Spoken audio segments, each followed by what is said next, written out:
આમ આદમી પાર્ટીના ગુજરાતના પ્રદેશ પ્રમુખ શ્રી ઈશુદાન ગઢવીનું કહેવું છે કે આવતીકાલે 1 લાખથી પણ વધુ આદિવાસી ગુજરાતથી, રાજસ્થાનથી, મધ્યપ્રદેશથી આવવાના છે ડેડિયાપાડામાં. કેમ? ચેતર વસાવાના સમર્થનમાં એક મહાસંમેલન ડેડિયાપાડામાં યોજાવા જઈ રહ્યો છે. હવે આપ સૌ જાણો છો, ચેતર વસાવાનો પૂરો પરિવાર હાલ જેલમાં છે. હવે ચેતર વસાવા જેલમાં કેમ છે એનું વિડીયો હું આગળ બનાવી ચૂક્યો છું. તમે એ વિડીયો જોઈ શકો છો. ઈશુદાન ગઢવીએ બહુ બધા આક્ષેપ ભારતીય જનતા પાર્ટી ઉપર કર્યા છે અને એમણે ચોખ્ખું કહ્યું છે કે ભારતીય જનતા પાર્ટી કિન્નાખોરી કરીને આદિવાસીના ટાઈગર અને યુવા નેતા જે આદિવાસીઓનો અવાજ ઉઠાવે છે એમને જેલમાં ભેગા કર્યા છે.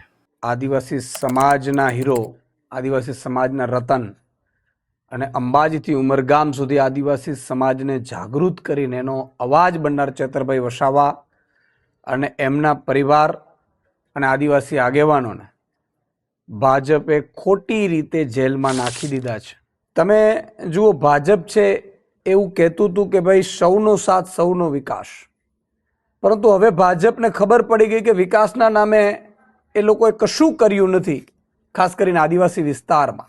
અને ચેતરભાઈ વસાવાએ જ્યારે મનરેગા કૌભાંડ હોય, 2,500 કરોડનું જળજંગલ જમીનના મુદ્દા હોય, ઘર સે ઘર ને નળની યોજના હોય, આ બધામાં કૌભાંડો બહાર આવ્યા, ચેતરભાઈ બહાર લાવ્યા, આદિવાસી સમાજને જાગૃત કર્યું, ત્યારે ભાજપ નિમ્ન કક્ષાની હલકી રાજનીતિ ઉપર ઉતરી આવ્યું છે. અને કેટલી હદે હલકી રાજનીતિ ઉપર? ચેતરભાઈને કેસમાં જેલમાં નાખે છે. એક 15 દિવસના બાળકને માતા સાથે જેલમાં રાખવું અને સંપૂર્ણપણે ભાજપે કરાવડાવ્યું છે. ભાજપના જ વકીલો, ભાજપના જ અધિકારીઓ, ભાજપના જ ફરિયાદીઓ, ભાજપ જ આગળ વધારે કેસ અને ડે ટુ ડે કેસ ચલાવીને ચેતરભાઈ અને આખી ટીમને સજા કરાવડાવી. ઘણા ભાજપ એવું કહે છે કે ભાઈ આ તો સજા તો કોર્ટે કરી છે. એમને મારે કહેવું છે કે ડ્રગ્સમાં પકડાય છે, બળાત્કારોમાં પકડાય છે, હત્યામાં પકડાય, કેટલી સ્પીડમાં ભાઈ સજા થઈ છે? તમે ચેતરભાઈ વસાવાને એટલા માટે તમે ભાજપમાં યા તો લઈ જવા માંગતા હતા અથવા તો મૂંગા કરી દેવામાં માંગતા હતા. શું કામ? કે તમારે અહીંયા જળમાં જે જમીનો છે જંગલની, એમાં મોટી મોટી કંપનીઓ લાવવાનું ભાજપનું ષડયંત્ર છે. અને એમાં જો ચેતરભાઈ વસાવા જેવા વ્યક્તિ સામે હોય, આદિવાસીઓને જાગૃત કરે, તો આ કામ થઈ ન શકે. મોટા મોટા કંપનીઓવાળા રાહ જોઈને આ જંગલોની નજર ઉપર બેઠા છે અને ચેતરભાઈ આંખની કણાની જેમ ખૂંચતા હતા. અને એટલે જ આવતીકાલે ડેડિયાપાડામાં એક આદિવાસી સમાજનું મોટું સંગઠન, બધા સંગઠનો સાથે એક મોટું સંમેલન મળી રહ્યું છે, જેમાં ગુજરાત, મધ્યપ્રદેશ, રાજસ્થાન, મહારાષ્ટ્ર, આમાંથી પણ આગેવાનો આવવાના છે. ચેતરભાઈ વસાવા ધારાસભ્ય છે, ભાજપ એને ધારાસભ્ય પદેથી હટાવવા માંગી રહ્યું છે. ઉપલી કોર્ટમાં પણ આજે હાઈકોર્ટમાં ગયા છીએ અને મને પૂરો વિશ્વાસ છે ન્યાયતંત્ર ઉપર એનું પરિણામ આવશે.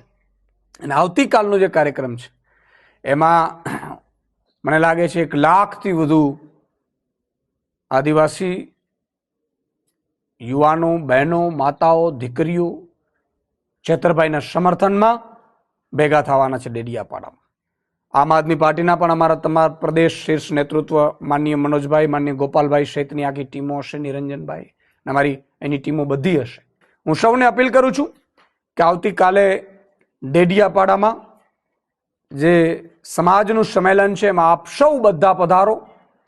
બધા આગેવાનો પણ આવવાના છે, વિવિધ પાર્ટી, રાજકીય પાર્ટીના આગેવાનો પણ આવવાના છે. હું એમને પણ આવકારું છું. અને તમામ હું ભાજપના આદિવાસીના ધારાસભ્યો, સાંસદોને કહેવા માંગુ છું કે તમારા પાસે પણ છેલ્લો મોકો છે.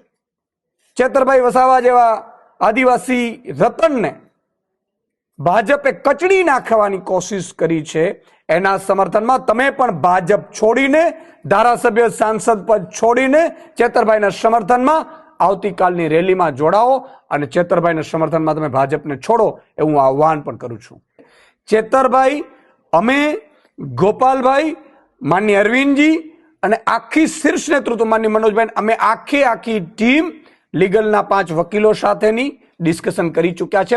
તમામ અમારા વકીલો સાથે મીટિંગો થઈ છે, ચેતરભાઈની ખુદની થઈ છે અને ચેતરભાઈ આ બધામાં લૂપમાં છે અને હાઈકોર્ટ અને સુપ્રીમ કોર્ટના પહેલાથી પણ વકીલો બધા કેસો અમારા બધાના, ન માત્ર ચેતરભાઈનું, તમામ અમારા આમ આદમી પાર્ટીના છે. માનનીય અરવિંદ કેજરીવાલજી પોતે મોનિટરિંગ કરી રહ્યા છે અને આખી ટીમ લીગલની અમારે બેસાડેલી છે. અમને પૂરો વિશ્વાસ છે કે ઉપલી અદાલતમાંથી અમને સ્ટે મળશે અને ચેતરભાઈ ધારાસભ્ય ચાલુ રહેશે. આમ આદમી પાર્ટીની લીગલ ટીમ ચેતર વસાવાની સજાના સ્ટે માટે હાઈકોર્ટમાં અપીલ કરશે. આપણે એવું માનીએ, એક હાઇપોથેટિકલ સિચ્યુએશન, કે ચેતર વસાવાને હાઈકોર્ટમાં સ્ટે નથી મળતો, તેમની સજા હાઈકોર્ટ પણ યથાવત રાખે છે, તો ચેતર વસાવાની સમર્થનમાં આમ આદમી પાર્ટીની લીગલ ટીમ પછી સુપ્રીમ કોર્ટમાં અપીલ કરશે. પણ આ વાતને 3 થી 4 મહિના જેવું લાગશે. માની લો કે હાઈકોર્ટથી સ્ટે નથી મળી રહ્યો, તો ચેતર વસાવાની માનસિક સ્થિતિ થોડી ડગી શકે છે, એમને થોડુંક બીક લાગી શકે છે અને એવી સિચ્યુએશનમાં બની શકે છે કે ચેતર વસાવા પાછલા બારણેથી ભાજપમાં જતા રહે. કંઈ પણ થઈ શકે છે. આ રાજકારણ છે. નેતાઓ પોતાના સ્વાર્થ માટે અને સત્તા માટે કંઈ પણ કરી શકે છે. નમસ્કાર.